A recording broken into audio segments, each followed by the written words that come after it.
성경 말씀 봅니다. 말씀은 에스겔 36장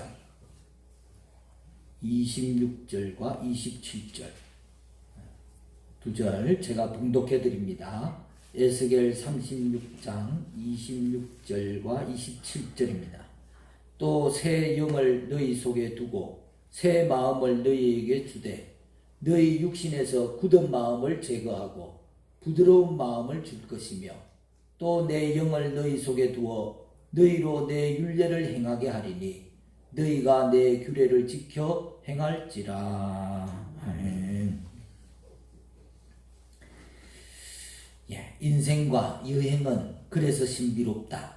설령 우리가 원하는 것을 얻지 못하고 예상치 못한 실패와 시련, 좌절을 겪는다 해도 우리가 그 안에서 얼마든지 기쁨을 찾아내고 행복을 누리며 깊은 깨달음을 얻기 때문이다.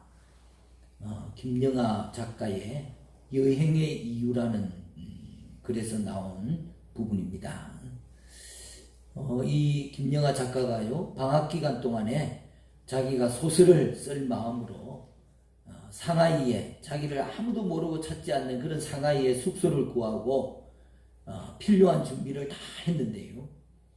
근데 가장 중요한 비자 서류가 이제 놓친 부분이 있어가지고 상하이 공항에 도착하자마자 곧바로 추방돼가지고 다시 한국으로 돌아왔어요.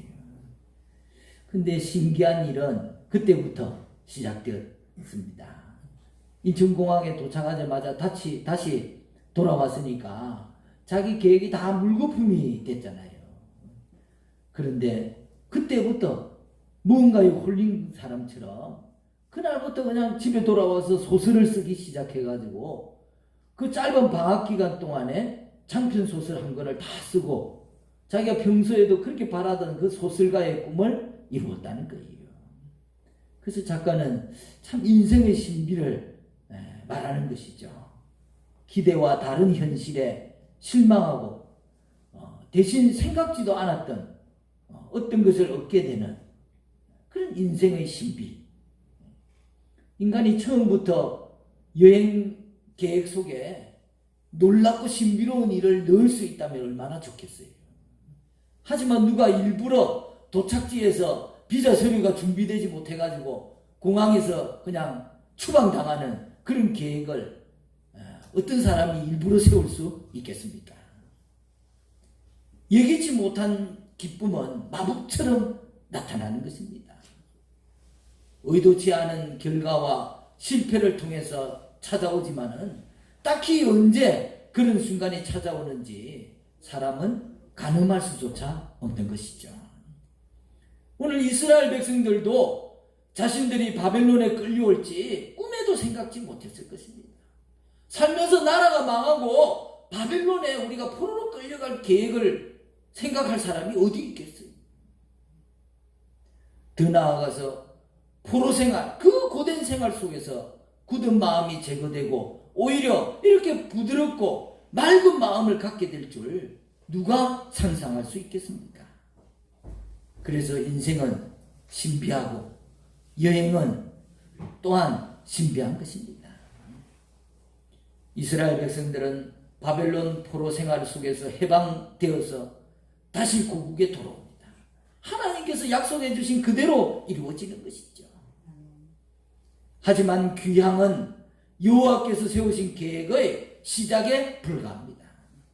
왜냐하면 다시 돌아온다고 해서 그것만으로 새로워지는 것이 아니기 때문에 그렇습니다. 하나님은 이스라엘의 복된 미래를 위해서 더 많은 것을 준비해 주십니다. 먼저는 제의적으로 모든 우상숭배로부터 깨끗하게 하여서 하나님 백성으로 가나안 땅에 살 수 있는 자격을 회복해 해주십니다. 물론 죄를 용서받는다고 해서 이스라엘의 미래가 보장되지 않습니다. 죄의 유혹에 맞서 싸울 힘이 없다면 이스라엘의 구원과 해방은 얼마 가지 않아가지고 다시 과거의 그 잘못을 반복하게 될 것입니다.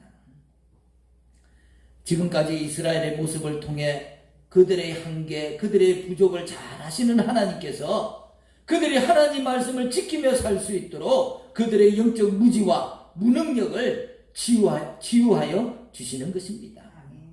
우리 26절을 제가 한번 다시 읽겠습니다. 또 새 영을 너희 속에 두고 새 마음을 너희에게 주되 너희 육신에서 굳은 마음을 제거하고 부드러운 마음을 줄 것이며, 새 영, 새 마음, 굳은 마음을 제거하고 부드러운 마음을 주시는 것입니다. 여러분, 이스라엘 백성들이 가나안 땅에 다시 돌아온다고 해서 새롭게 되는 게 아니에요. 우리가 지금 세상에서 하나님께서 구원하여 예수를 믿었다고 해서 그날부터 새로워지는 것이 아닙니다.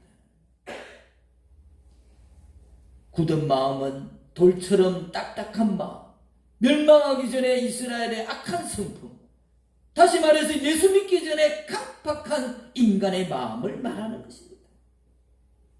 부드러운 마음은, 이게 문자적으로는 해석을 부드러운 마음이라고 했는데요, 문자적으로는 렛바사르, 즉 살의 마음이에요. 즉 육신의 마음. 이 바사르라는 것이 육신을 말하는 거거든요. 이 바사르의 마음이라는 것은 피조물로서 인간이 죽고 유한한 인간의 이 육신의 덧 없음을 아는 마음이라는 의미예요. 하나님께 주시는 바사르의 마음은 자기 존재가 바사르, 연약한 육체다, 나의 연약함을 깨닫고 창조주이신 하나님께 겸손히 나아가 자신의 실존을 맡기는 마음인 것입니다. 자, 우리 같이 해봅시다. 바사르, 렛바사르, 육신의 마음, 연약한 인간의 실존을 깨닫는 마음. 그래서 늘 인간이 내가 연약하구나, 하나님 앞에 의지해야 되겠구나, 그런 마음을 가진다는 거예요. 그게 부드러운 마음이라는 것입니다. 다시 돌아와서 기쁘지만 현실은 정글처럼 냉혹하고 우상은 여전히 매력적입니다. 옛날 그 마음으로는, 내 힘만으로는 이 현실을 이길 수가 없는 것이죠. 여러분, 하나님의 영이 새 마음을 주실 때만이 하나님의 이름에 걸맞는 하나님의 자녀다운 거룩한 삶을 사는 것이 가능합니다. 한 번은 내가 결심한 것으로 이길 수 있겠죠. 한두 번은 내가 인간적 의지로 이것을 이겨낼 수 있겠죠. 그러나 계속 이기는 삶을 사는 것은 인간의 마음으로는 어려운 것입니다. 새 마음으로 새롭게 시작할 수 있다는 것은 정말 예수 믿는 사람에게 주어진 선물이고 특권인 것입니다. 그리스도인은 어떤 상황에서도 새롭게 시작할 수 있습니다. 왜? 하나님께서 새 마음을 주시기 때문에 그래요. 먼저 우리는 무엇보다도 우리 안에 하나님 나라가 이루어진다는 사실을 마음속에 깊이 확신해야 되겠습니다. 천국이 딴 데 있는 것이 아니라 내 마음 안에 있다는 사실을 확신해야 되겠습니다. 우리는 종종 죽으면 천국 간다는 뜻으로 하나님 나라에 간다는 말을 흔히 잘 합니다. 하나님 나라가 그러나 지금 우리 가운데 임한다는 말은 잘 쓰지 않습니다. 그것은 막연하게나마 우리가 하나님 나라는 지금 여기서 이루어질 수 없고 죽고 난 다음에나 가는 것이라고 생각하기 때문일 것입니다. 그렇지만 예수님께서 천국에 대해 말씀하실 때 우리가 가야 할 것, 죽어서 가야 할 것으로 말씀하시기보다는 지금 우리 중에 임하는 것으로 더 많이 비유를 들어서 말씀해 주셨어요. 여러분, 우리에게 가르쳐 주신 주기도문에만 보더라도 하나님 나라가 오게 하시며 뜻이 하늘에서 이루어진 것 같이 땅에서도 이루어지게 해달라고 말씀하시잖아요. 그리고 너희는 먼저 그의 나라와 그의 의를 구하라고 그랬습니다. 누가복음 12장 32절에서는 적은 무리여 무서워 말라, 너희 아버지께서 그 나라를 너희에게 주시기를 기뻐하신다고 했습니다. 여러분, 예수님은 분명히 우리가 이 세상에서도 천국의 놀라운 삶을 맛볼 수 있다는 것을 말씀해 주셨고, 지금 우리가 천국을 누리며 살기를 바라고 계시는 줄 믿습니다. 여러분, 내 마음속에, 내 삶 속에 천국을 주신다, 천국이 임할 수 있다, 그걸 확신한다면 그것을 구하시기 바랍니다. 그리고 그것을 누리는 삶을 사시기를 바랍니다. 새롭게 시작할 수 있고 변화될 수 있다는 것, 천국이 내 안에 이루어질 수 있다는 것, 이것은 얼마나 놀라운 선물이고 그리스도인의 특권이 되는 것입니다. 유명한 선교학자 피터 와가는 교수가요, 천국에 없는 것들을 6가지를 꼽았는데, 가난이 없고 전쟁이 없고 압제당하는 자가 없고 귀신 들린 자가 없고 아픈 자가 없고 버림받은 자가 없다 그랬어요. 또 긍정적으로 표현하면 천국의 삶은 참 사랑과 기쁨과 감사와 평안의 삶이다라고 말하고 있는 것입니다. 그러나 많은 사람들이 신자라 할지라도 정말 이런 천국의 삶을 내 삶 속에서 누리고 있는가? 매우 회의적입니다. 우리가 예수를 나의 구주로 영접하고 그 순간 이미 하나님 나라의 백성이 되었는데, 하나님 나라 백성이 앞으로 될 게 아닙니다. 예수님을 영접하는 그 순간에 이미 나는 하나님 나라의 백성이 되었어요. 과거가 된 것입니다. 그러므로 지금 당연히 하나님 나라에서 누릴 모든 권한과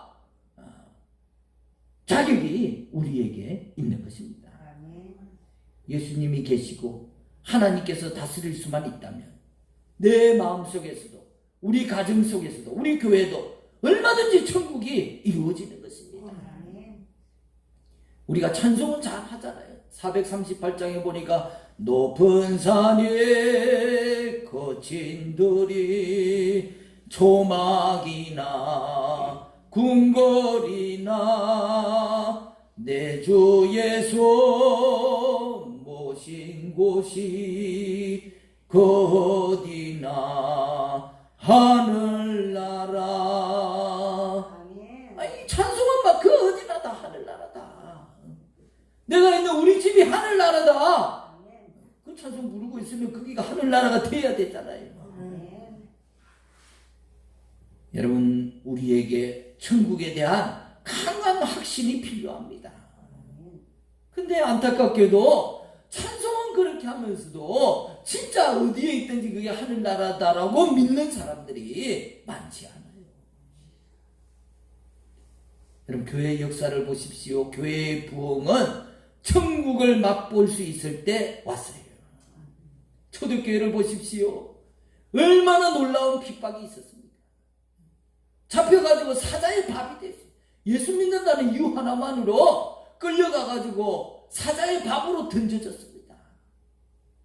누가 오늘 사자밥으로 던져졌다 하면 어떤 사람이 내가 예수 믿겠다고 하겠어요? 믿는 사람들도 다 도망갈 것입니다. 그런데 오히려 초대교회에 매일 3,000명씩 부흥됐다고 그랬어요. 어떻게 이렇게 회개하고 죽음도 두렵지 않게 예수 믿는 사람들이 생겨날 수 있었겠습니까? 바로 예수 믿고 천국이 경험되어졌기 때문에 그렇습니다. 오순절 마가의 다락방에 성령이 제자들에게 임하고 그때부터 제자들의 삶이 바뀌고 생각이 바뀌고 교회의 분위기가 달라지고, 여러분, 참 사랑, 참 기쁨, 참 소망을 교회 안에서 발견하게 된다면 많은 사람들이 돌아오게 될 것입니다. 여러분, 하나님 나라는 지금 여기 우리 교회, 여러분의 가정에서도 내 안에서 얼마든지 이루어지는 것입니다. 이게 하나님 뜻이고 하나님의 약속입니다. 여러분의 삶은 지금 천국의 맛이 나고 있습니까? 예수 믿고 하나님 자녀가 되었는데 지금 내 삶이 천국이 되었습니까? 우리 교회는 천국의 맛이 있습니까? 우리가 하나님의 자녀이고 천국 백성인데 우리 교회가, 나의 가정이, 내 삶이 천국이 아니다. 아니, 내가 신분증은 대한민국 신분증을 받았는데, 아니, 대한민국 국민으로서 아무 권리와 의무도 살고 있지 못하다. 이게 뭐가 안 맞는 거잖아요. 이상한 거잖아요.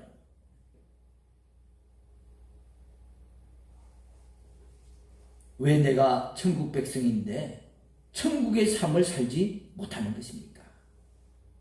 제가 이 질문을 던져놓고 곰곰이 생각을 해봤어요. 뭐 때문에 나는 천국 백성인데, 주민등록은 천국 백성으로 찍혔는데 내 삶은 천국 백성의 삶을 살지 못하는가? 여러분, 우리가 하나님을 보며 마음을 정하지 않고 환경을 보며 휘둘리기 때문에 그렇습니다.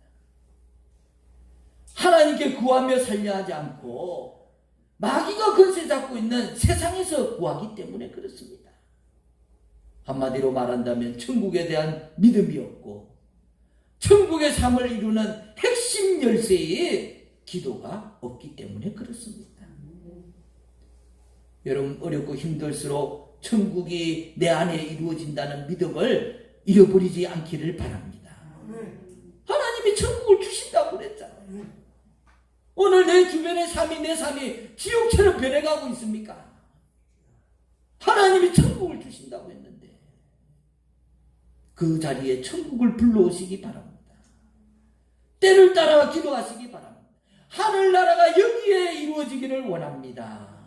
내 마음에 이루어지기를 원합니다. 내 가정에 이루어지기를 원합니다. 내 직장에 이루어지기를 원합니다. 여러분, 천국은 우리가 노력한다고 해서 만들어지는 게 아닙니다.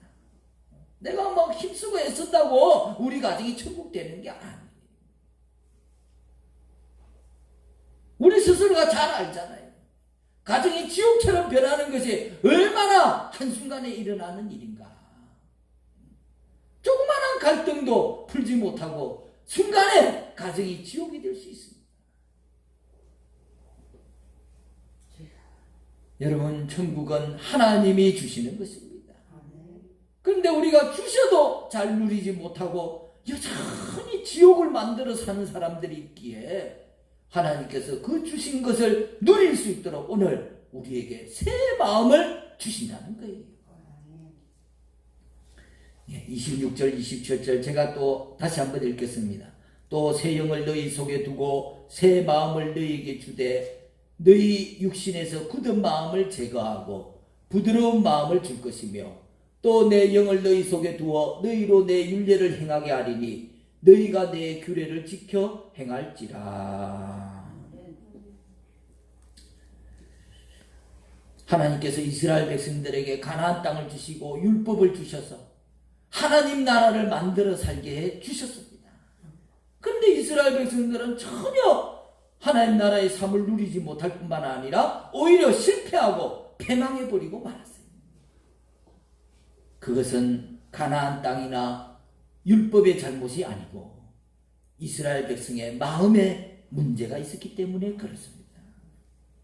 마찬가지로 우리가 천국을 누리지 못하고 있다면 그것은 자신의 환경이나 처지가 문제가 아니라 나의 마음에 결정적인 문제가 있다는 것을 깨달으시기를 바랍니다.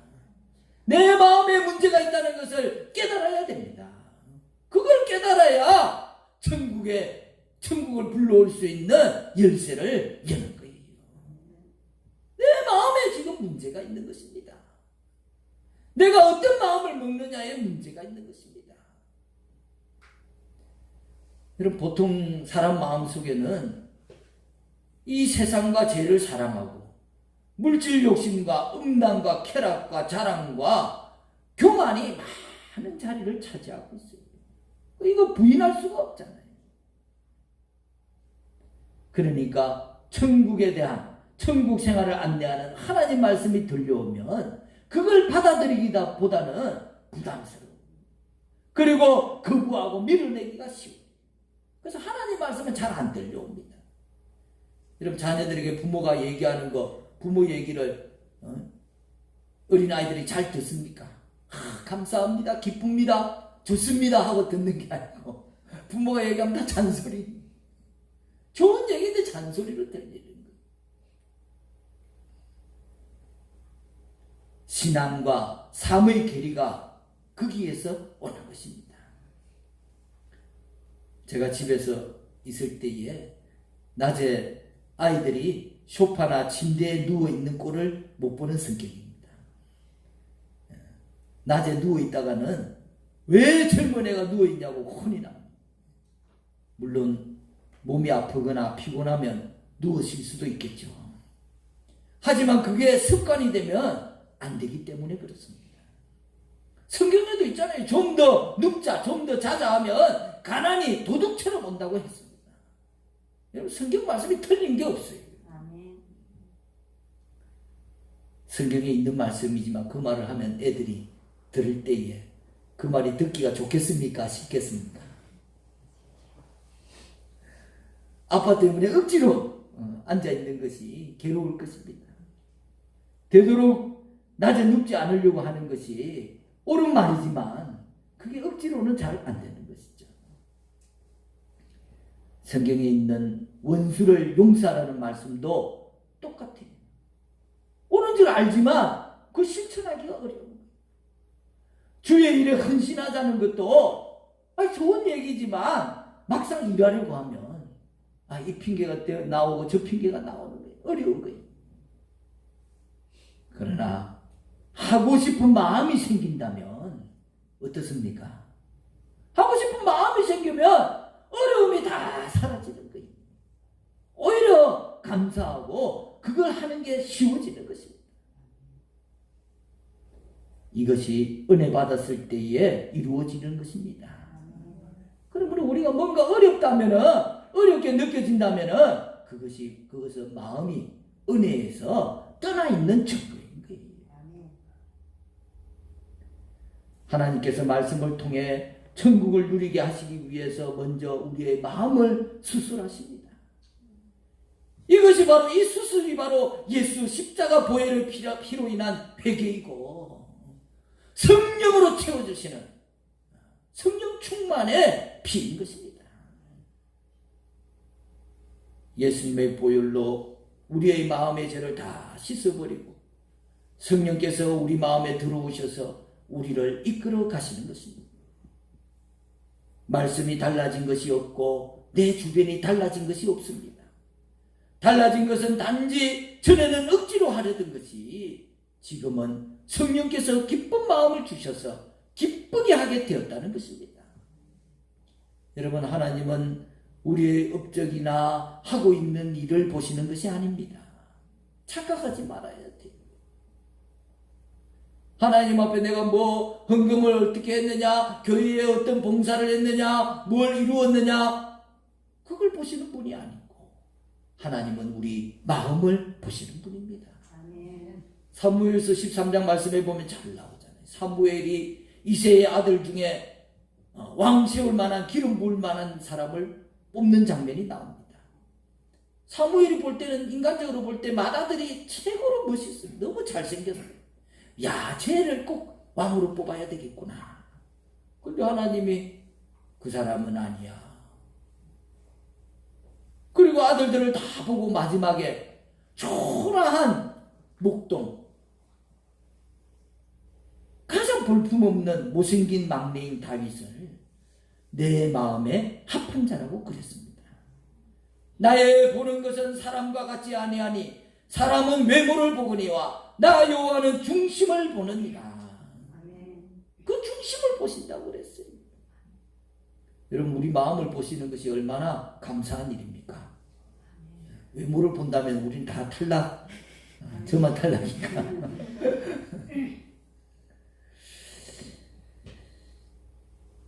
여러분, 지금 하나님은 우리 마음에 새 마음 주시기를 원하십니다. 여러분, 믿음으로 살기가 어렵습니까? 책임 맡은 일이 너무나 부담스럽습니까? 갈등이 있습니까? 예수는 믿었는데 이거 달려가지도 못하고 그렇다고 뒤로 돌아갈 자신도 없고 알기는 아는데 행해지지는 않고. 여러분, 이런 상태에서는 노력한다고 해결될 문제가 아닙니다. 결단해본들 작심삼일이에요. 하나님 앞에 내가 있는 자리에서 마음을 솔직히 열고 기도하시기 바랍니다. 아멘. 하나님이 우리의 기도를 들으시고 나의 마음을 수술하시는 거예요. 아멘. 너의 마음을 고쳐주시는 거예요. 아멘. 우리 마음을 고쳐주시는 것입니다. 아멘. 여러분, 어렵고 힘들 때 세상 방법으로 해결하려고 하지 말고 그 노력으로, 그 시간으로 하나님 앞에 기도해 보시기 바랍니다. 이 마음을 고쳐주십시오. 기도해 보시기 바랍니다. 새 영을 부어주시옵소서. 굳은 마음을 부드럽게 하고 이 말씀대로 행하며 옳다고 여겨지는 것을 행하며 살 수 있는 힘을 더하여 주시옵소서. 여러분, 뭘 위해서 기도하십니까? 사람들이 기도를 많이 하는데, 몇 시간을 기도하는데 기도 내용을 보면은 천국 이루는 기도가 아니에요. 일이 잘 되고 이 땅에서 성공하고 내 뜻대로 뭔가 되고, 여러분, 그런 기도로는 천국을 누릴 수 없습니다. 마음이 새로워지도록 기도하시기 바랍니다. 새 영을 부어주시라고 기도하시기 바랍니다. 마음이 새로워지는 것이 은혜를 받는 거예요. 은혜를 받으면 신앙생활뿐만 아니라 인생 자체가 달라지는 것입니다. 오늘부터 마음 바뀌기를 기도하시기 바랍니다. 하나님의 영이 내 마음에 가득하기를, 우리 가정 안에 집안에 가득하기를 기도하십시오. 천국은 하나님이 주시는 거예요. 내가 잔소리한다고 가정이 천국 되는 게 아니에요. 내가 해초리 든다고 천국 되는 게 아닙니다. 내가 염려하고 걱정한다고 변화되는 게 아니에요.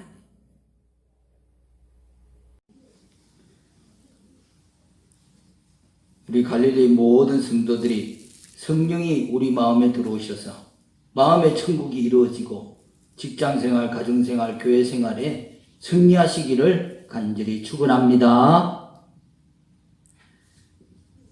할렐루야. 하나님 아버지께 영광을 돌립니다. 온갖 염려와 걱정, 갈등, 분노로 천국 백성임에도 지옥처럼 살고 있는 분은 없습니까? 오늘 예수 그리스도의 십자가 보혈의 피로 회개하고 성령의 충만함으로 하늘 천국 가기 전에 지상 천국, 마음 천국 이루어 살 수 있도록 축복하여 주시옵소서. 예수님 이름으로 기도드리옵나이다. 아멘.